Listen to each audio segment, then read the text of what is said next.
The monk who sold his Ferrari, robin Sharma द्वारा लिखित एक प्रेरणादायक और आत्मविकास पर आधारित पुस्तक है। यह पुस्तक एक सफल लेकिन असंतुष्ट वकील जूलियन मेंटल की यात्रा को दर्शाती है, जो अपनी भौतिकवादी जिंदगी और मानसिक तनाव से जूझते हुए आत्मज्ञान और आंतरिक शांति की खोज करता है। कहानी की शुरुआत जूलियन मेंटल के जीवन से होती है, जो एक उच्च स्तरीय वकील है। वह एक शानदार जीवन जी रहा है, जिसमें दौलत, प्रतिष्ठा और एक शानदार फरारी कार भी शामिल है। लेकिन इन सब के बावजूद वह अपने जीवन में खुशी और संतोष का अनुभव नहीं करता। उसका स्वास्थ्य और मानसिक स्थिति लगातार बिगड़ रही है। एक दिन कोर्टरूम में काम के दौरान वह दिल का दौरा पड़ने से गिर जाता है। यह घटना उसकी जिंदगी को बदलने का एक महत्वपूर्ण मोड़ बनती है। आत्मखोज की यात्रा। अपनी हालत से परेशान होकर जूलियन अपनी वकालत छोड़ देता है और अपने सभी भौतिक वस्त्रों को बेच देता है, जिसमें उसकी प्रिय फरारी भी शामिल है। वह भारत की यात्रा पर निकल पड़ता है, जहां उसे हिमालय में रहने वाले एक प्राचीन संतों के समूह, सावन संतों के बारे में पता चलता है। इन संतों के पास अद्भुत ज्ञान और खुशहाल जीवन जीने के गहरे रहस्य हैं। जूलियन उनके समुदाय में शामिल हो जाता है और उनसे जीवन के मूल्यवान पाठ सीखने के लिए प्रयास करता है। सावन संतों की शिक्षाएं। सावन संतों ने जूलियन को 7 प्रमुख सिद्धांत सिखाए, जो जीवन में संतोष, शांति और सफलता पाने के लिए अत्यंत महत्वपूर्ण है। इन सिद्धांतों को सरल और प्रतीकात्मक कहानियों के माध्यम से प्रस्तुत किया गया है। एक बगीचे की कहानी। संतों ने जूलियन को एक सुंदर बगीचे की कल्पना करने के लिए कहा। यह बगीचा हमारे मन का प्रतीक है। यदि हम अपने मन को नकारात्मक विचारों से भरते हैं, तो यह एक उजड़े हुए बगीचे जैसा हो जाता है। लेकिन यदि हम इसे सकारात्मक विचारों और ऊर्जावान विचारों से भरते हैं, तो यह फूलों से भरा रहता है। शिक्षा। हमारे विचार ही हमारे जीवन को आकार देते हैं।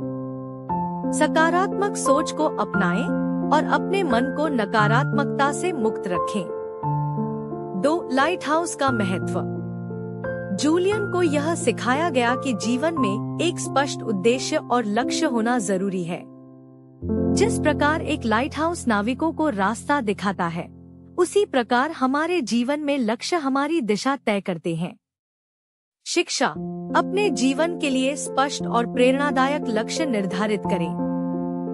3. जुलूस और रस्सी का प्रतीक। जूलियन को एक जुलूस के बारे में बताया गया, जहां एक व्यक्ति रस्सी पर चलता है।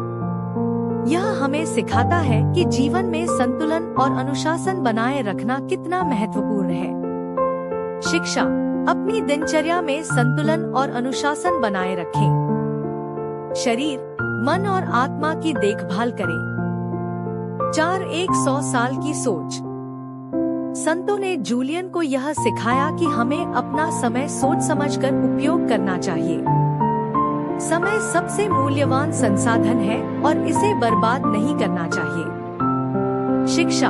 अपना समय प्रबंधन करना सीखें और इसे अपने लक्ष्यों और खुशियों के अनुसार उपयोग करें। 5. सेवा और दया का महत्व। जूलियन ने यह सीखा कि सच्ची खुशी दूसरों की मदद करने और समाज को कुछ वापस देने में है। शिक्षा। दूसरों की सेवा करें और अपने कार्यों में दया और करुणा का भाव रखें। 6. कठिनाइयों का सामना करें। संतों ने जूलियन को सिखाया कि जीवन में कठिनाइयों का सामना करना जरूरी है। इन्हें डरने की बजाय उन्हें आत्मनिर्माण और आत्मविकास के अवसर के रूप में देखें। शिक्षा। चुनौतियों को गले लगाएं और उनसे सीखें। 7. आभार और साधना का अभ्यास। जूलियन ने ध्यान और आभार को अपने जीवन का हिस्सा बनाया। ध्यान मन को शांत करता है और आभार जीवन के प्रति सकारात्मक दृष्टिकोण विकसित करता है। शिक्षा। प्रतिदिन ध्यान करें और अपनी छोटी छोटी खुशियों के लिए आभारी रहें। जूलियन का परिवर्तन। इन शिक्षाओं को आत्मसात करने के बाद जूलियन का जीवन पूरी तरह से बदल जाता है। वह अपने पुराने दोस्त जॉन से मिलता है और उसे यह ज्ञान साझा करता है।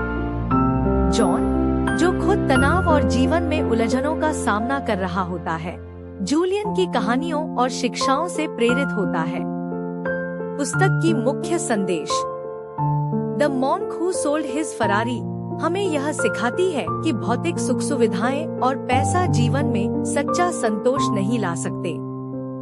सच्ची खुशी और सफलता आंतरिक शांति, सकारात्मक सोच, अनुशासन और आत्मविकास से आती है। यह पुस्तक हमें आत्मचिंतन और जीवन के गहरे मूल्यों को अपनाने के लिए प्रेरित करती है। निष्कर्ष। The monk who sold his Ferrari न केवल एक कहानी है, बल्कि यह जीवन जीने की एक नई दृष्टि प्रदान करती है। यह हमें यह याद दिलाती है कि भौतिक सुख अस्थायी होते हैं, लेकिन आंतरिक संतोष और आत्मज्ञान हमारे जीवन को सही मायनों में समृद्ध बनाते हैं। इस पुस्तक का हर अध्याय हमें आत्मविकास के एक नए पहलू से परिचित कराता है और यह समझाने की कोशिश करता है कि जीवन की सच्ची यात्रा आत्मा की खोज है।